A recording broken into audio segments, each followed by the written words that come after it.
Hey everybody, movie reviewer next door here, and I'm back with another review.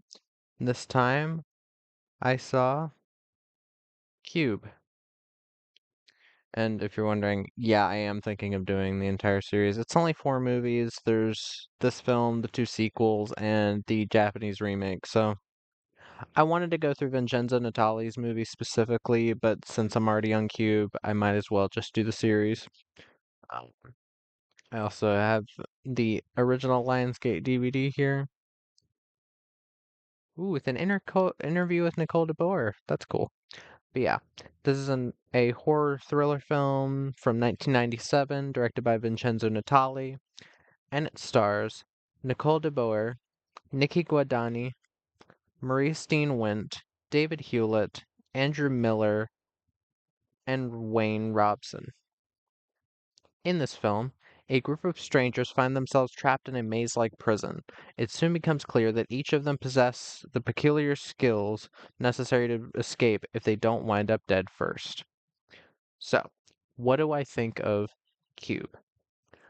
So, let me get right off the bat.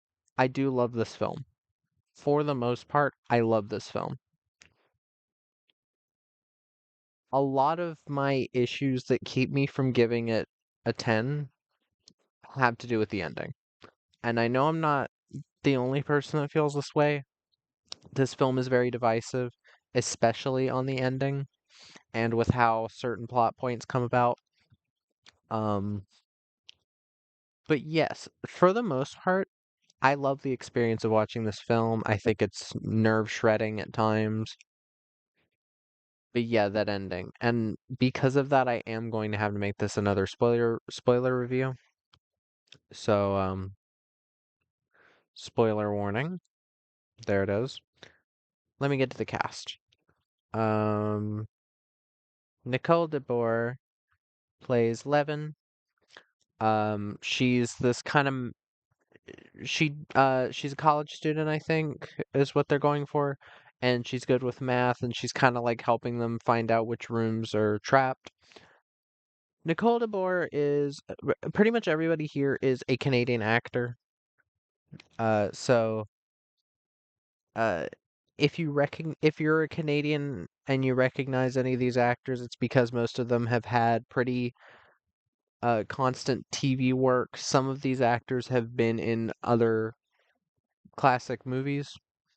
Uh, if you recognize this actress, she's been in a lot of Canadian TV. She was also in Kids in the Hall, Brain Candy, Prom Night 4. She was on the Dead Zone TV show, I think.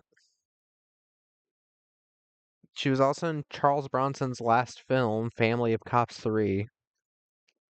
Oh, and Five Days to Midnight, which I have that over there. I should take a look at sometime. It's a miniseries.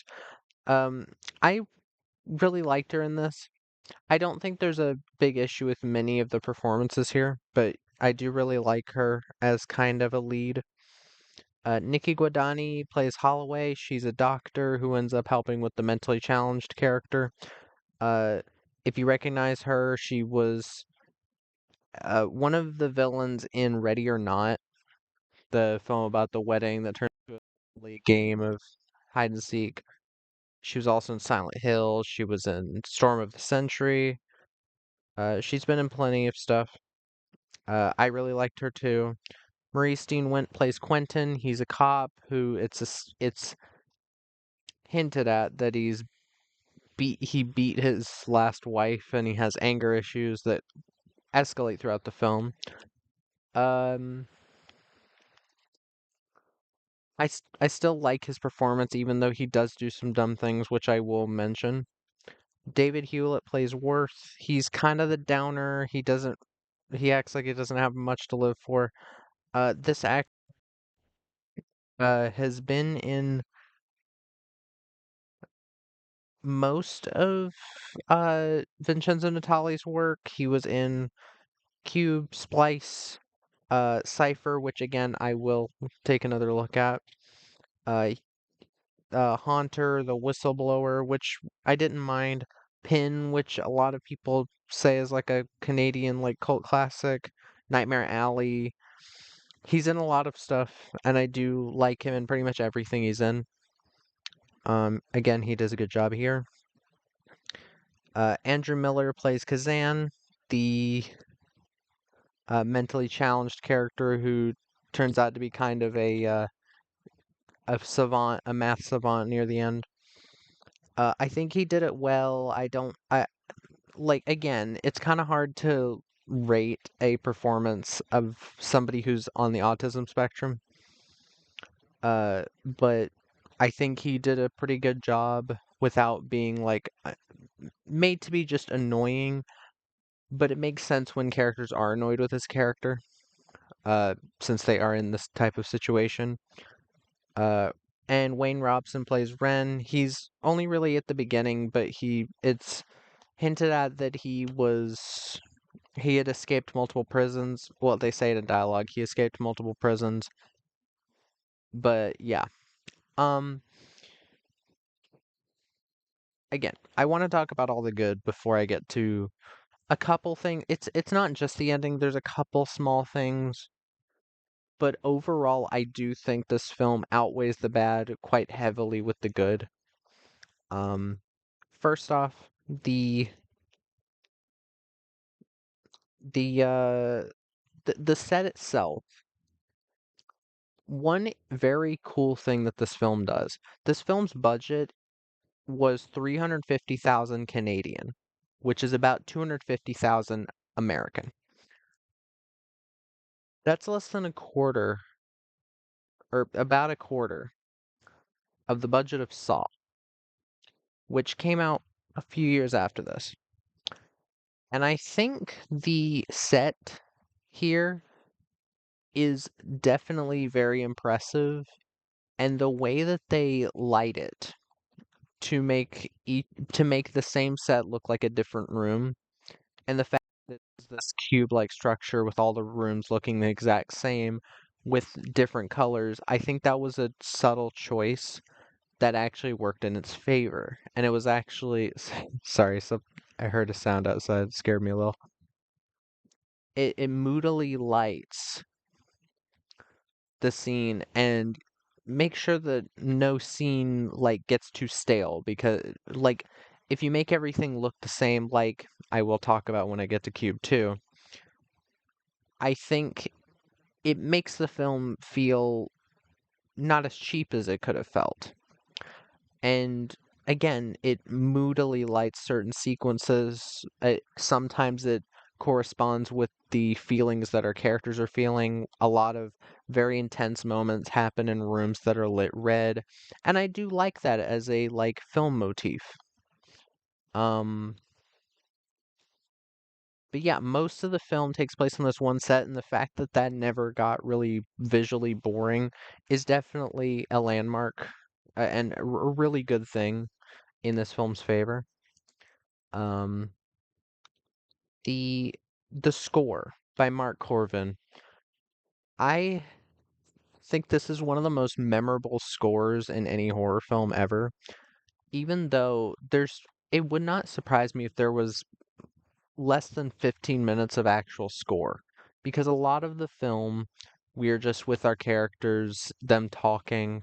A lot of the most intense scenes of the film don't have a score, which I think does heighten the suspense quite a bit. But when you do get the score, it's this very subtle, like kind of percussive. It's kind of its time, mid late 90s kind of percussiony. It's like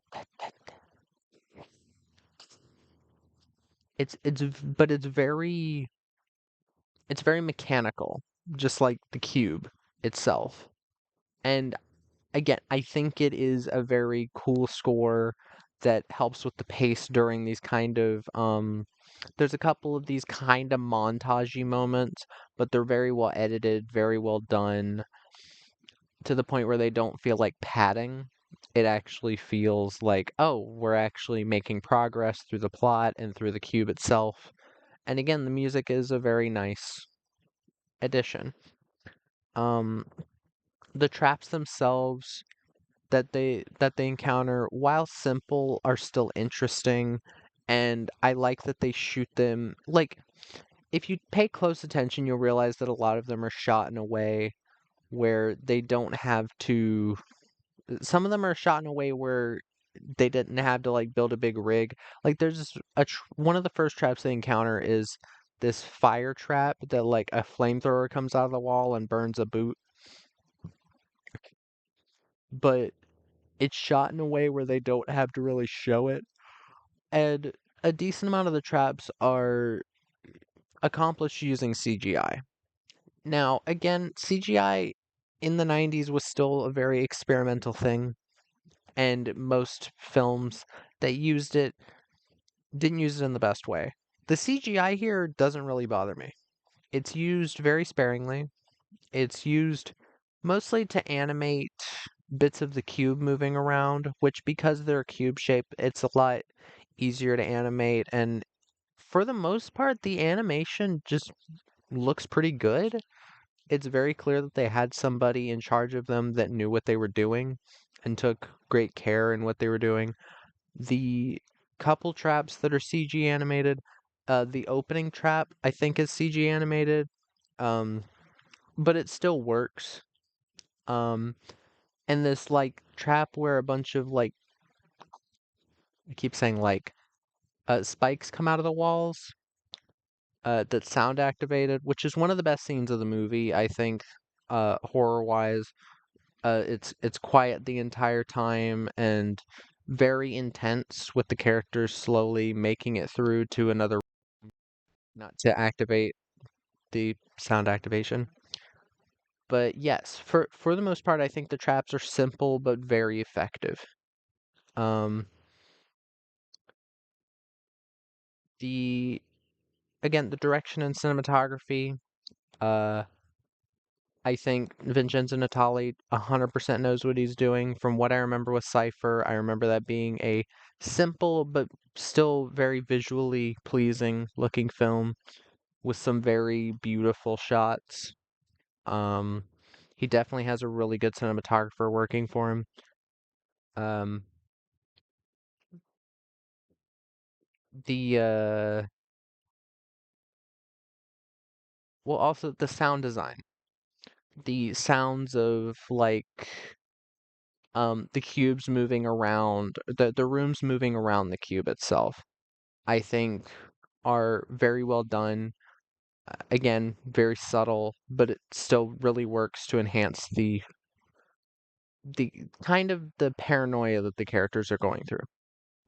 But a couple things I have to talk about negatively. Quentin as a character. Again, I've already said spoilers. Quentin is set up from the very beginning to slowly go mad. And about an hour into the film, he kind of snaps and becomes a villain. And I'm not an issue with this per se, but in doing so, they make him the stupidest character by having him at one point throw a boot at somebody who's talking about at Worth, who's talking about oh, he's got the outside even though this room wasn't there before. Uh so I'm not a huge fan of characters doing dumb shit just to enhance the stakes. And you could argue that Quentin letting go of Holloway was a bit of a cliched way to kill off a character, and it would have been more interesting if a trap had killed her off. But that I can forgive. The ending itself, though, I've always had an issue with this ending. Like, my issue isn't 100% that Kazan is the one that makes it out. There's a couple things. Because you're so close to having this kind of like bittersweet ending, like we know what's happened along the way, but you could have Leavenworth and Kazan make it out. And then, just as you think the film is going to have maybe a bit of a nice ending, Quentin comes up behind Levin, stabs her in the back, killing her off in this very bland, boring way.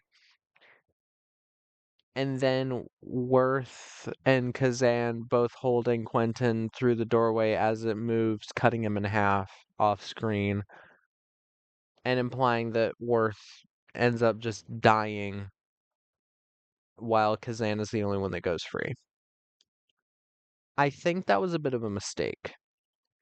Along with the ending being Kazan just walking into this white void, I didn't really care for. I think a lot of people really don't care for that, and I can see why.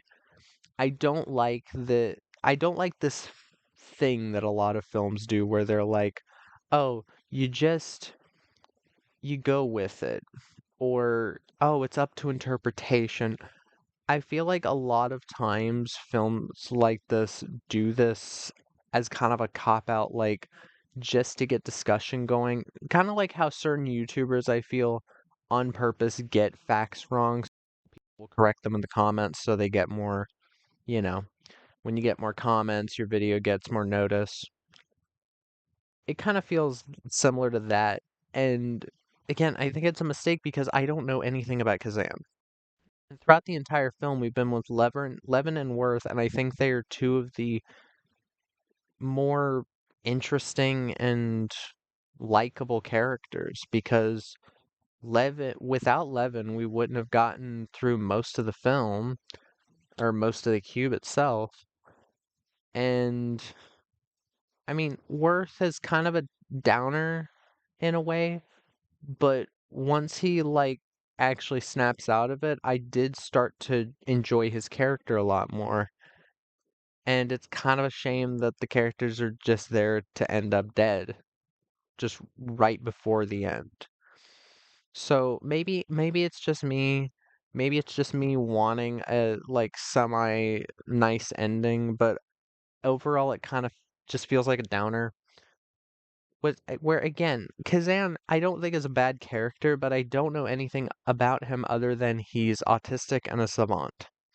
Like literally like the barest bones of a character. He's the character that I hate to say it like this, but other than Quentin, I cared about the least.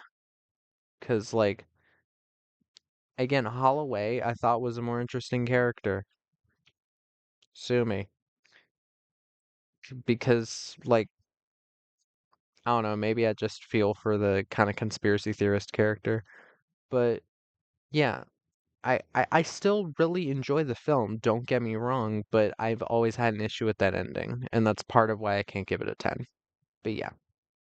Um that was my review of Cube. If you've seen the film, let me know what your thoughts are in the comments down below. If you have any recommendations, put them down there as well.